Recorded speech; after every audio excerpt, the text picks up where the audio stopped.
میں نے نوجوان سے پوچھا۔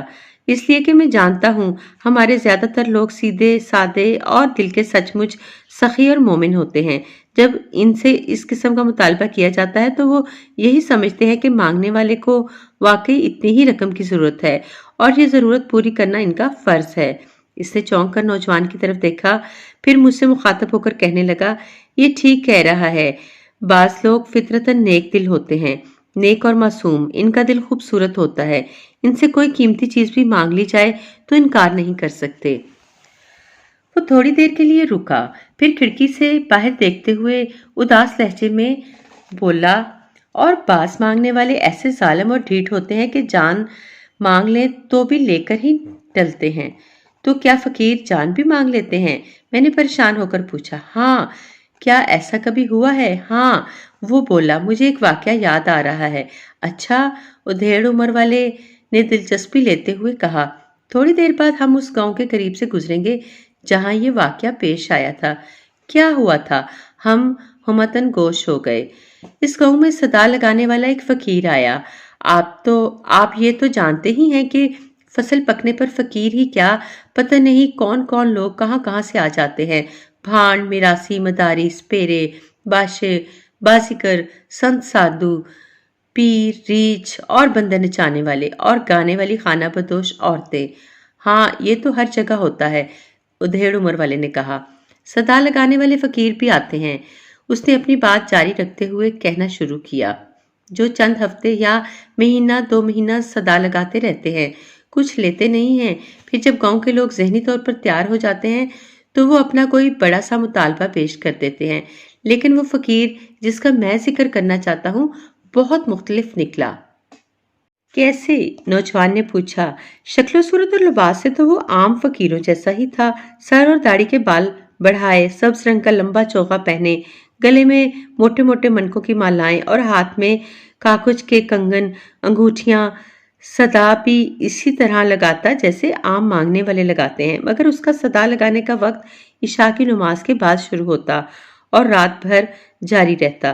وہ اللہ کا ورد کرتا ہوا گلی گلی گھومتا، ہر گھر کے سامنے لمحہ بھر کے لیے رکتا اور رات بھر گاؤں کے چکر لگا کر فجر کی اذان سے پہلے پہلے کہیں غائب ہو جاتا۔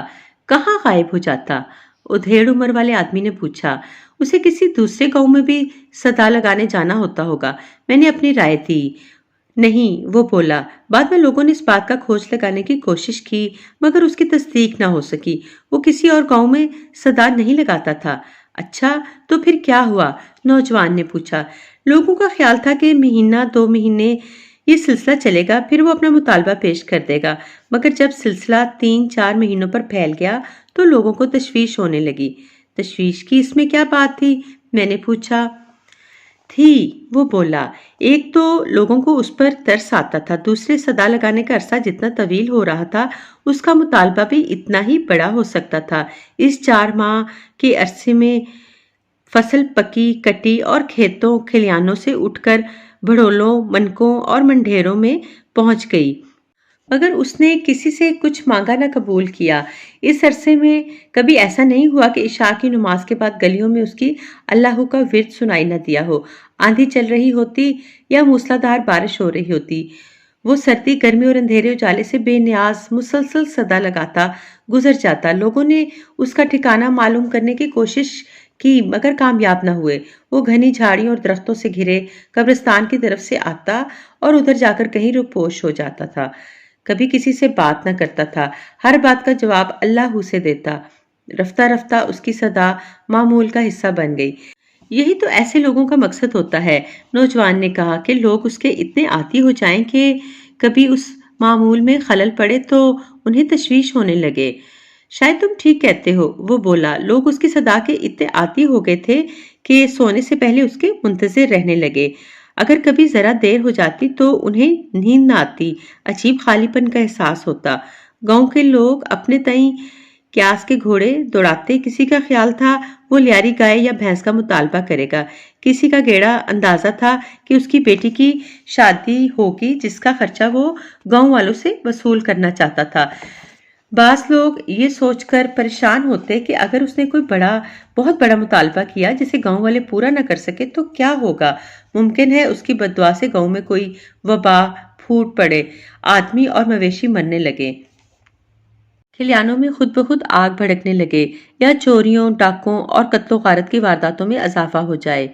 مگر بڑے بوڑھے اطمینان دلاتے تھے۔ ان کا کہنا تھا کہ وہ ایسا نہیں کرے گا۔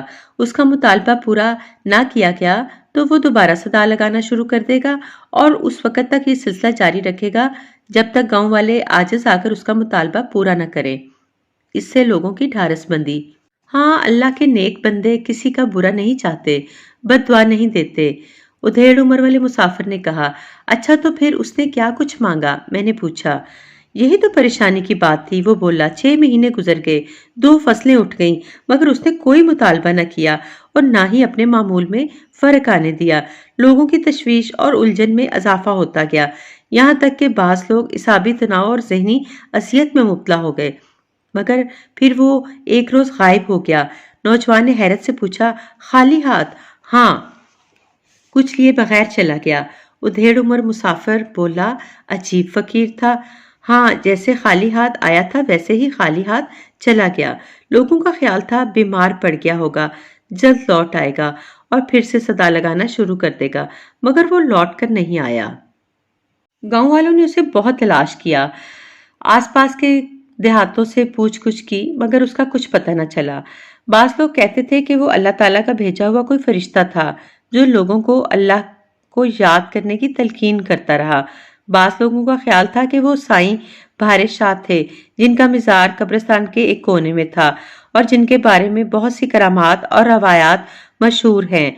ان کا یہ خیال بھی تھا کہ گاؤں پر کوئی بڑی آفت آنے والی تھی، اس لیے سائیں جی خود راتوں کو پہرا دیتے رہے۔ جب خطرہ ٹل گیا تو وہ واپس اپنے مزار میں چلے گئے۔ بعض لوگوں کا خیال تھا وہ خود سائیں بہار شاہ نہیں تھے، انہوں نے اپنے کسی مرید کو کہیں باہر سے بلوایا اور گاؤں کی نگرانی کا کام سونپا تھا، اور چونکہ بلاؤں کا نزول زیادہ تر رات کے وقت ہوتا ہے اس لیے وہ رات بھر گاؤں میں صدا لگاتا رہتا۔ اس خیال کو اس سمجھ سے بھی تقویت پہنچی تھی کہ اس دوران میں کوئی چوری ہوئی، نہ کسی کھیت کھلیان میں آگ لگی اور نہ ہی کسی کا کوئی جانی یا مالی نقصان ہوا، سوائے ایک واقعہ کے۔ وہ کیا؟ ایک شادی شدہ نوجوان عورت نے خودکشی کر لی۔ اس سے لوگوں نے یہ نتیجہ نکالا کہ فقیر گاؤں سے ایک جان کا نذرانہ چاہتا تھا، وہ پورا ہو گیا تو وہ چلا گیا۔ وہ عورت کون تھی اور اس نے خودکشی کیوں کی؟ اس کا نام جیراں تھا۔ وہ گاؤں کے ایک بڑے زمیندار کی بہو تھی، دریا پار سے بیاہ کر آئی تھی، کسی غریب مزارہ کی بیٹی تھی۔ اس کی منگنی اپنے رشتہ داروں میں کہیں ہو چکی تھی، مگر چونکہ وہ بہت خوبصورت تھی اس لیے زمیندار کے بیٹے نے اسے اپنے لیے پسند کر لیا۔ اس کے بارے میں کئی قصے مشہور تھے۔ کچھ لوگ کہتے تھے اس پر جن بھوت کا سایہ ہے، بعض کا خیال تھا اسے دوسرے تیسرے روز سانپ ڈسنے آتا تھا، جس کے نشے کی وہ عادی ہو گئی تھی اور جس کا وہ خود انتظار کرتی تھی۔ وہ جب سے بیاہ کر آئی تھی مسلسل بیمار رہتی تھی، بہت علاج کرایا گیا، حکیموں ویدوں کو بلایا اور عام لوگ پیروں اور فقیروں کو دکھایا گیا، مگر کچھ فائدہ نہ ہوا۔ آخر شادی کے 5-6 ماہ بعد وہ مسلسل بیماری سے تنگ آ کر نہر میں کود گئی۔ نہر میں کود گئی؟ نوجوان نے دکھ بھرے لہجے میں پوچھا۔ ہاں، اور ڈوب گئی۔ اسے بیماری کیا تھی؟ کہتے تھے اسے نیند بہت آتی تھی، اس پر دن بھر غنودگی چھائی رہتی، جب دیکھو اونگتی نظر آتی۔ پہلے پہل سب کو شک تھا کہ نشہ کرتی یا سانپ سے ٹسواتی ہے، پھر اس کی کڑی نگرانی کی جانے لگی، مگر کچھ فرق نہ پڑا۔ وہ بیٹھے بیٹھے بات کرتے کرتے اور کھانا کھاتے کھاتے سو جاتی، پھر بھی ہر وقت نیند سے اس کا بدن ٹوٹتا رہتا اور وہ جمائیاں لیتی رہتی، جیسے رات بھر جاگتی رہی ہو۔ وہ لمحہ بھر کو رکا، پھر آنکھ میں پڑا گرد و غبار صاف کرتے ہوئے بولا، جب کیفیت مسلسل کئی ماہ تک رہی تو اس کے سسرال والے تنگ پڑ گئے، وہ خود بھی تنگ پڑ گئی ہوگی، جبھی تو ایسی گہری نیند سو گئی کہ پھر کوئی جگا نہ سکے۔ اور وہ فقیر؟ نوجوان نے پوچھا۔ جس روز یہ واقعہ پیش آیا اس رات آخری بار اس کی صدا سنائی تھی، اس لیے لوگوں کا خیال تھا کہ وہ گاؤں سے ایک جان کا نذرانہ چاہتا تھا، وہ پورا ہو گیا تو وہ چلا گیا۔ عجیب قسم کا فقیر تھا، ادھیڑ عمر کے مسافر نے کہا۔ ہاں، بہت ہی عجیب اور سنگ دل۔